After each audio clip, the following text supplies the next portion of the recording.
Hello, and welcome to this week's episode of BB3. This is your host, Gretchen Ledford, and this week we are going to be talking about the hashtag #MeToo. Old news, you might say?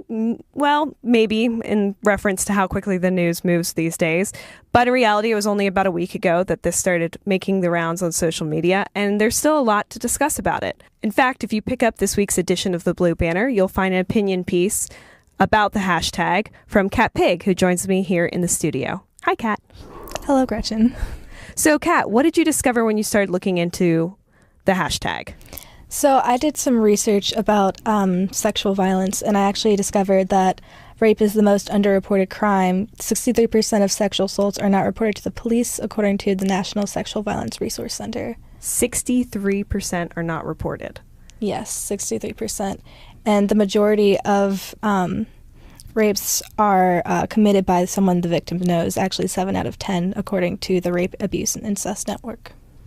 Yeah, that does jive with my own personal experience and the people that I know. You know, it's often people that you're in very close contact with.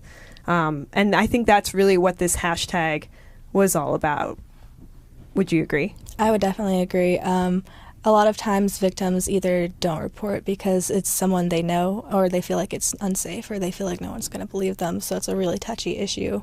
Yeah, absolutely. And there is such a stigma that has been associated in our culture with women who come out and say that they've been sexually assaulted in any way, which makes them not want to come out. And let's go back, though, to what kind of started this hashtag. Yeah, so the hashtag #MeToo actually, like the #MeToo campaign, was started nearly a decade ago by an activist named Tarada Burke. Not really sure if I'm saying it correctly, but and then it was brought back by Alyssa Milano in light of the Harvey Weinstein. Is it Weinstein or Weinstein?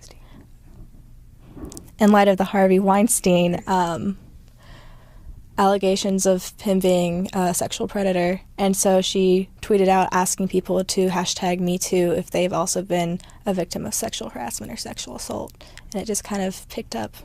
Yeah, it really picked up. I mean, it is absolutely everywhere, and almost to the point of saturation, of being overwhelming.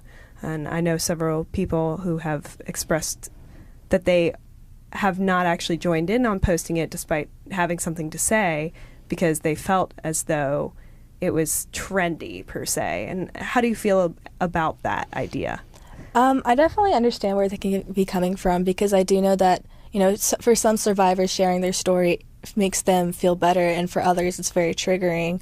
I actually found another statistic that said, according to the National Women's Study, 1 of 3 female rape victims develop post-traumatic stress disorder at some point in their lives.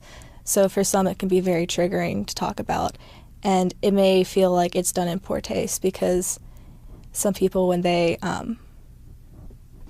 me pause. Oh yeah, some people may think it's being done in poor taste because, like, they feel like it's not being as inclusive as it should be towards everybody. Right, yeah. I can understand that perspective, but I think that the enormous amount of awareness that it has brought to the issue is really important. And having people come forward in your life that you know, are family members and friends that you had no idea had experienced that, it really creates a almost like a bond that you can, it's palpable, like you feel like it might actually change something. I don't know if it will, but it feels like this has kind of snowballed several more reports and several more people coming forward and speaking of what they've experienced. Definitely. I personally think that the #MeToo campaign is a really good thing for survivors, and not just for survivors, but for society as a whole, which is why I wrote the article, because I felt like people needed to kind of look at it from the perspective of not a lot of people realize how big of an issue it is, because you can hear statistics, but until you hear it from somebody close to you or from a bunch of people close to you, you won't really understand how big of an impact it does have on society. Personally, like, I've definitely been a victim of sexual violence in the past, but, like, I just kind of kept it to myself because I didn't think it was a big issue. So when I saw it first showing up on Facebook and Twitter, I was like, oh my gosh, it's not just me. Like, a lot of people I went to high school with, a lot of girls I went to high school with posted about it, and I felt like I wasn't alone anymore. It was really interesting, and it definitely is a bonding experience. Yeah, I would agree. I had a teacher in high school who pinched my ass all the time, to put it bluntly, and during this hashtag it came out that I wasn't the only one, and that he had done it to a lot of other, I mean, this is a 60-year-old man who was doing this to 16 and 17-year-old girls, and all of us just kind of accepted it as just him being creepy and didn't speak out until this started coming around, and then all of a sudden this came forward, and he's already retired, but I think that there's going to be a big backlash from the community about it, which is good, because it makes school not a safe place. It makes you feel really uncomfortable. And that is true whether it's school, your home life, your workplace, when people are sexually assaulting you in whatever manner and fashion. Yeah, definitely. I definitely agree with that. I feel like it definitely empowers people to come out more, because I know a lot of people said they didn't come out at the time because they were just too scared to. And I know that a lot of people said now, because they've seen such a wave in like the Me Too posts, they feel like if it ever, God forbid, happens again to them, they'd be more empowered to speak out, because they realize it's a big issue and that they don't want to keep hiding it underneath, like sweeping it under the rug. They want to help bring it forward to light, and it's definitely empowered me in a way to where if, God forbid, I ever have anything happen to me ever again, I'll definitely be more likely to speak out. Yeah. Well, I hope that that never has to happen. Yes, definitely hope it never has to happen. Yeah. Do you have anything else that you'd like to share or like to say on this topic? I guess I do also want to add that, like, as empowering as it is to share your story, like, survivors definitely don't have to, because, you know, we own our own stories, and if you're uncomfortable sharing it and you'd rather just show support for it, that's totally okay. Like, there's no pressure to come out with your story if you're not ready. And I definitely say if you have the privilege to get help and you're, like, struggling with it mentally, it definitely would help to do that. Wonderful. And we'll be posting some links on some local organizations that help. There are a lot here in Asheville that are available, and there are some really cool things for sexual assault victims, like the Walk a Mile event that happens every year. So look for those links at the bottom of this, and really appreciate you coming in, Kat, to talk about this issue. All right, thank you for having me. To continue the conversation about #MeToo, I am now sitting down with Sarah Shadburne. Hi, Sarah. Hello. And we're going to reflect on a couple more parts to this ever-evolving situation that we have here. So we've already addressed kind of the reaction from different women, and I'd really like to talk a little bit about the reaction from men, because they are feeling in some ways left out of the conversation, if you want to say it like that. If only they were part of the conversation in a meaningful way. And I mean that in the least, like, fuck men kind of way. I'm going to re-say that because I don't think we're allowed to cuss. I mean that in the least harmful way. Yeah, I get what you're saying. You're not saying that men don't have a role to play. You're just saying that I wish they wouldn't cry about the lack of having a role when they play a very insidious role in sexual assault. I think something interesting that I've noticed from not only just social media but also from men that I know, it seems like a lot of women, just about every single woman, knows another woman that has been assaulted unless she herself has had an experience of assault or harassment. Yet no men have any friends that have been assailants, which is very interesting to me because one of my friends was like, oh, well, none of my friends would ever do that. One of my male friends, he was like, my friends would never do that. And it's like, are you sure? Are you really positive that your friend wouldn't do that? Because the way men treat other men is so different than the way men treat women. right. Even if they don't mean to necessarily, there's so many small, like, I almost want to say microaggressive behaviors that women experience every day at the hands of men. And it's kind of crazy because men are like, well, I don't know anyone, so I don't know what I can do. But it's like, if you don't show yourself as an advocate, you're never going to know any women who have these experiences. If you don't show that you have compassion and understanding, then women are never going to feel comfortable talking to you about these very gross, intimate experiences that were not like appropriate at all. Right. I would agree. There's several people that I can think of in my life who, when they're around their male friends, act completely different than they are, and not necessarily around their female friends because they're friends, but it's around females that they don't know. And I've had a couple instances on calling out my roommate on things that he does, that he is a little bit older, and he's just unaware that when I walk out of my room looking nice and he says, damn, that's sexy. Like, that is a very uncomfortable living situation. Unwanted. And very unwanted. I'm cohabitating with my fiance. So why would I want my roommate to be making that comment? Yeah. And when I called him out, it was a complete surprise to him. Like, he had not heard that from other people. And he honestly thought he was being complimentary. Interesting. And it was just this moment where I realized there's a disconnect. Totally. There's a complete disconnect between, again, you're looking at how does media portray women? How are women objectified in such a way that almost makes these sexual assaults seem completely natural and normal, to the point where men don't even recognize them for what they are in many circumstances. Yeah, absolutely. So it's frustrating. It's very frustrating. I'm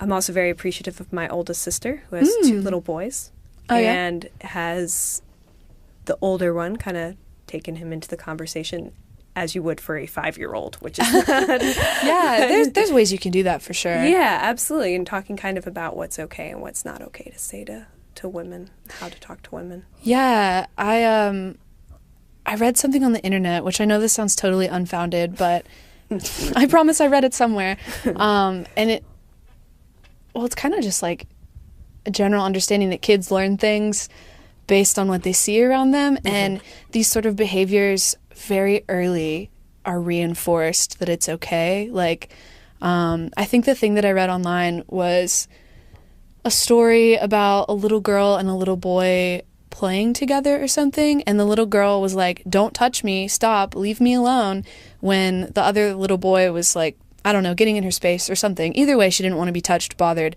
etc. And their parents were just like, oh, it's so cute, they're so cute. And there's another gross thing that I noticed with I don't know, like rape culture starting young is something gross that I kind of remember about rape culture and the reinforcement of these kind of ideas from a young age is how adults will immediately put children into like heterosexual pairings, or they'll tell their sons, oh, he's going to be such a heartbreaker, or they'll tell their daughters like, ooh, she's going to be so beautiful, like you better keep her in the house, which I think is much less common, but I hear the whole like, ooh, protect your daughter, like speaking of which, it really bothers me on the part of men where it seems like they don't respect women until they have a daughter. And then they're like, I never want my daughter to date a man like me. And it's like, whoa, let's take some steps back there. You don't want your daughter to date a man like you were? Wow. Like, I'm glad that there was that moment of realization that like you were not a good person in the way you treated women, but man, like, yeah, that's a really interesting point, and I think that goes back to what is the role for men in this movement, which is it's a broader thing. It's the context of how do you raise a responsible woman, a woman who knows when to speak up for herself, because again, the percentage of sexual assaults that are not reported is so high. I mean, I think Pigg just said it was 74%. Yeah, and that is something you could teach from a very young age. Teach your daughter to speak up, and then teach your daughter how to enter a relationship, enter a situation with a sense of authority, Mm-hmm. which is what you're going back to with that idea of gender norms starting at a very young age. Oh, the woman is beautiful. Oh, she is weak. Oh, she is little. She is precious and darling. And then the man is strong and determined, and, you know, he's going to go out there and get him some, you know? Break hearts. Yeah, break hearts. Like, this starts so young. Mm-hmm. And then that is echoing in the back of all women's brains as they go through life. Totally. It's reinforced, like through different media channels, different, like your friends even. Like, I don't even know why we even have to continue to condemn rape jokes. I don't know why that they are still a thing, because they're so blatantly wrong. I think it's ridiculous that we even still have to have this conversation, like, hey, don't joke about raping people. Like, it's not ever going to be funny. Yeah. And to speak to the statistic about not reporting, it's really easy to think that if you were in that situation, you would speak up.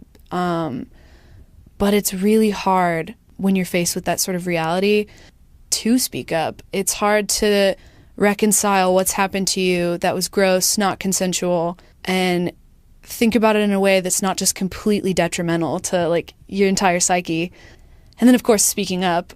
I think something positive, though, that I've seen is when you have, like, if you're a woman and you have sort of a network of friends, like female friends, I feel like there's always support from other women, more or less depending on who you go to, but just, like, even in your immediate circle, a strange woman would probably be more compassionate to your cause than a strange man. Yeah. Which I think also speaks volumes to the issue, because women have it so front and center in their consciousness. The threat of rape, assault, harassment even, like... Yeah. I was just thinking about this the other day. Walking downtown in Asheville, like, by myself, I love it. It's beautiful. But man, I could almost live without it, just because there's so many random, just solo men hanging out, or like large groups of men. And even if they don't say anything to me, which sometimes they do, even if they say nothing, they still have that leer, that, like, gawking sort of predatory, Ugh, that I hate gaze. it. Yeah, I would agree with you on that. And I would say too that it becomes detrimental on so many levels, because then I have had this conversation a lot with my fiance, and he hates it because now in his workplace he can't even smile at a woman without him feeling like she's misconstruing it in many ways.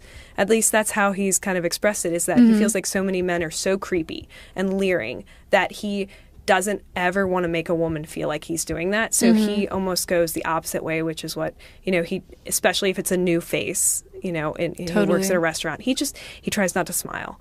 And until they've gotten to the point where he likes to drop fiance or girlfriend pretty quickly, so they know he's non-threatening. Yeah. And he's like, I would really like, I don't want to be threatening, and I feel like just being a male presence is threatening. Totally. And he is, and he's absolutely right. 100%. He's totally right about that. And there's nothing that he can do other than just continue to be an advocate and to be outspoken when he sees it. Exactly. So I think something from that stuck out to me is, I feel like I really fear that men will grow tired of the conversation, as people do, you know, when stuff circulates a lot, people are like, oh, next thing. And I really hope this is a conversation that is impactful for men, because women have already been logged into this conversation since probably the beginning of time. And I feel like another sentiment that I see sometimes is like, man, I'm just like tired of hearing about it. Like, why can't I compliment women? Like, if I think they're hot. And it's like, I mean, there's definitely a way that you can do it. There's a way you can approach people with respect. Like, if you were a man approaching another man, well, I don't know if this is the best example, because men don't, it's not as socially acceptable for men to just be like, hey, dude, I love your outfit. They probably wouldn't say it like that. But, you know, I think there's totally a way of, like, bridging a gap respectfully.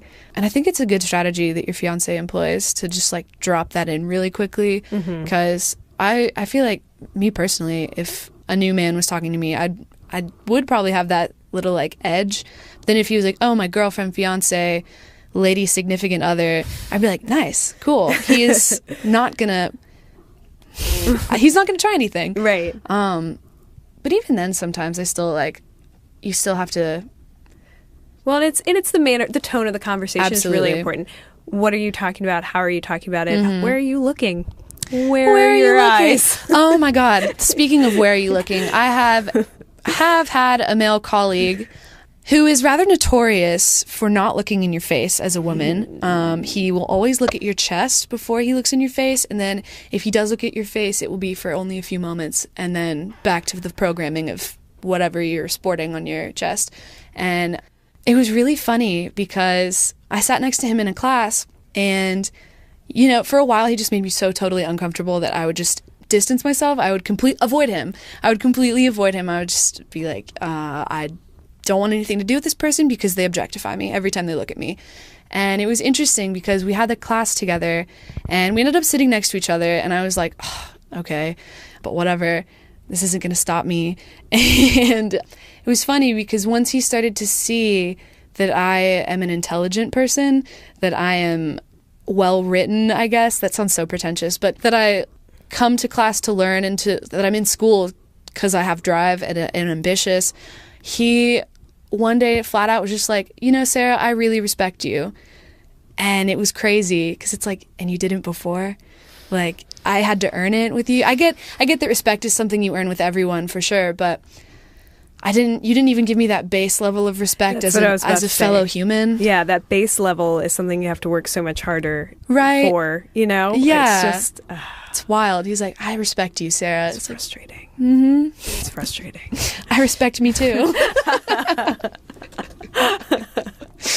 I've started approaching situations like this with an affirmative sort of tone. Like, I really feel like I don't get catcalled as much, and this could totally just be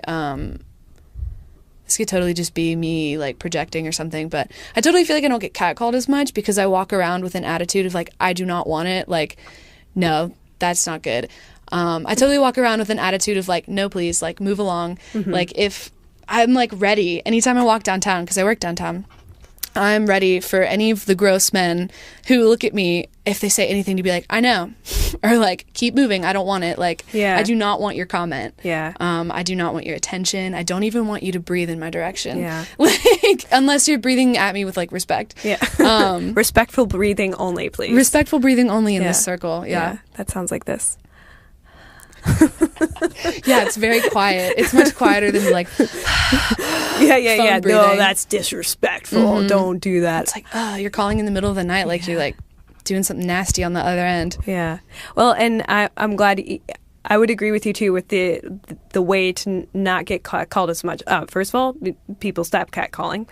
That being said, I would agree that when I was younger, I would walk around and just smile at people all the Same. time. Oh my God, same. I was just like ready to. I still want to. I still want to.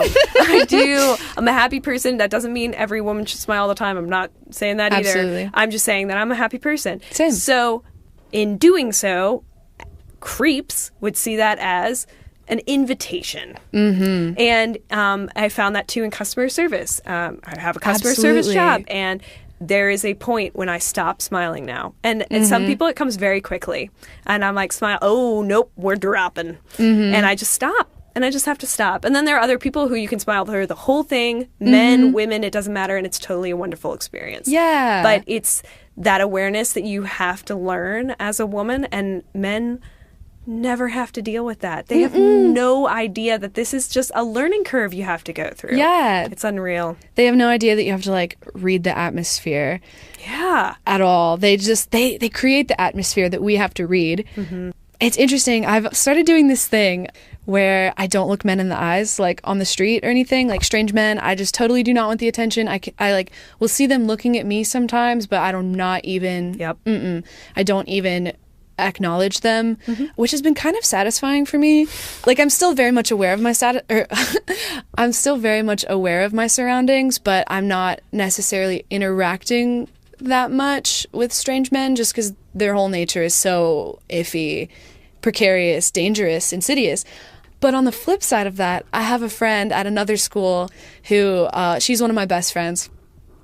She is doing a thing, and she's a psychology student, where she is making direct eye contact with men always until they look away, like to assert her dominance.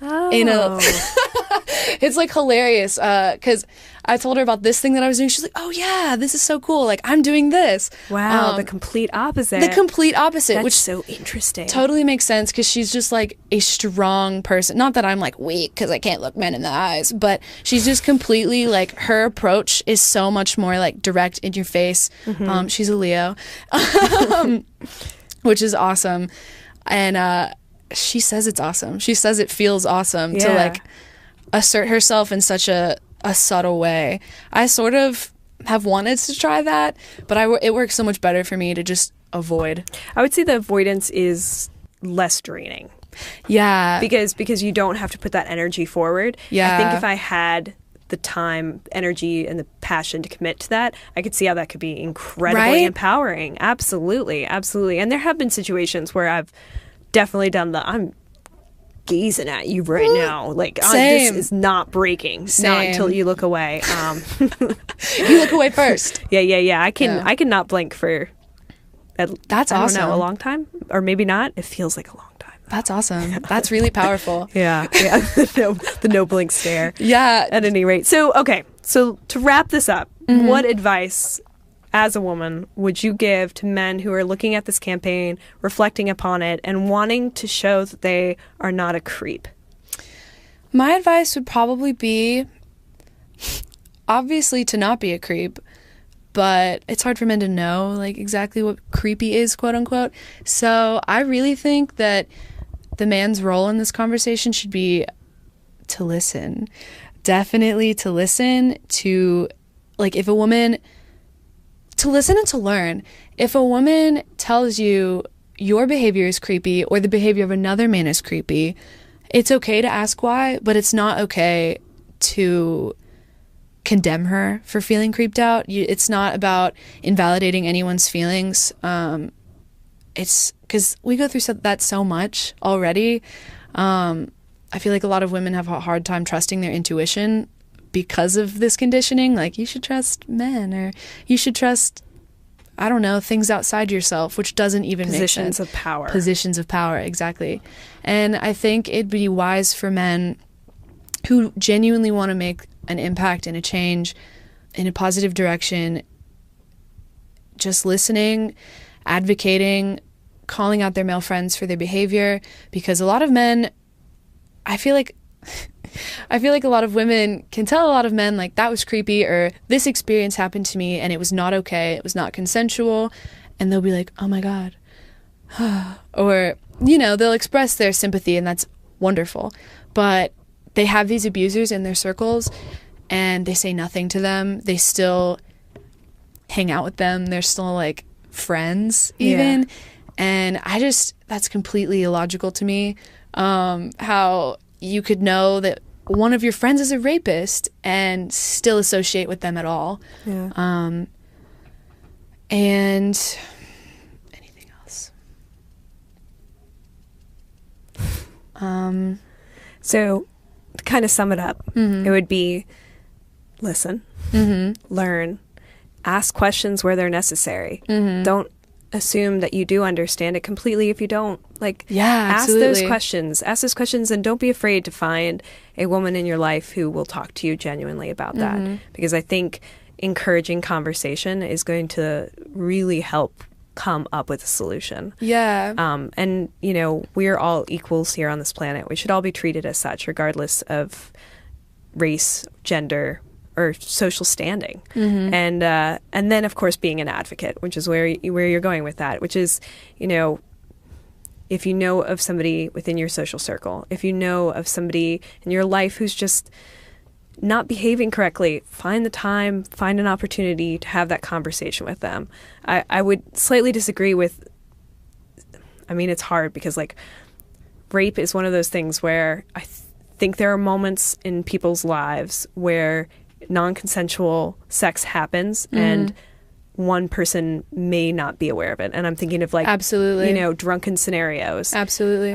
If you're a man and you find yourself in that position and you're accused of that, don't go on the defensive and shut that person out and stop that. You know, accept your role, accept your responsibility, and engage in that conversation that's going to be healing for the both of you. Absolutely. And share your story with others as much as you can, as much as you're comfortable. You don't have to. Please, if you can't, you can't. But, you know, if you're somebody who's found yourself in that position, speaking to others who might find it is going to prevent it from happening. Totally. And we see that a lot now on college campuses, a lot of that coming forward, you know, just in your basic kind of training that they give you as you're a college student. Here are some pitfalls to avoid. Yeah. So something, I guess you could add this in somewhere or not, but something that really bothered me in coming to this school was when, this might be damning, but whatever. Yeah, whatever. Something that bothered me when I came to this school was like, of course we do a really good job about, actually, scratch that. Of course we do a job of educating people. And as someone who's been through the Title IX process, it was really, really good. They handled it really well. A lot of sensitivity, really like no complaints at all.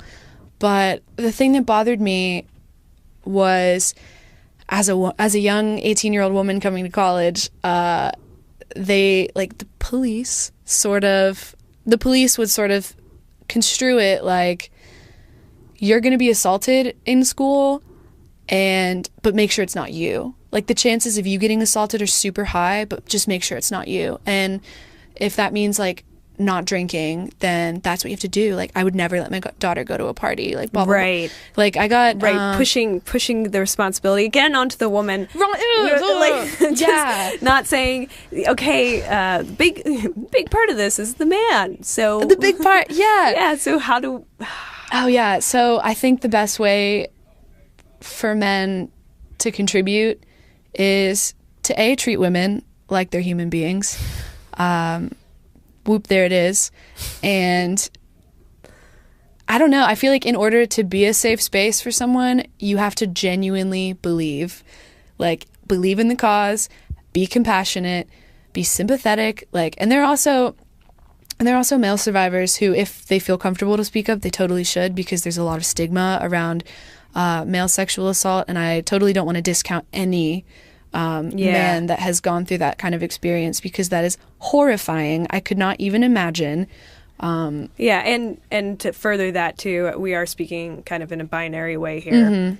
There are a lot of people on the spectrum of gender. And so, and I know that the numbers of sexual assaults in, people who kind of fall in between is actually a lot high. It's really, really high. So again, this should not be a woman-only cause. It just needs to be, the woman's perspective needs to be very much appreciated. Absolutely. And understood for what it is. So. Yeah. All right, cool. Well, I appreciate you coming in to talk about this. Thank you. Thanks for having me. Yeah, and may the conversation continue in your own lives. Bye. Bye. That's funny.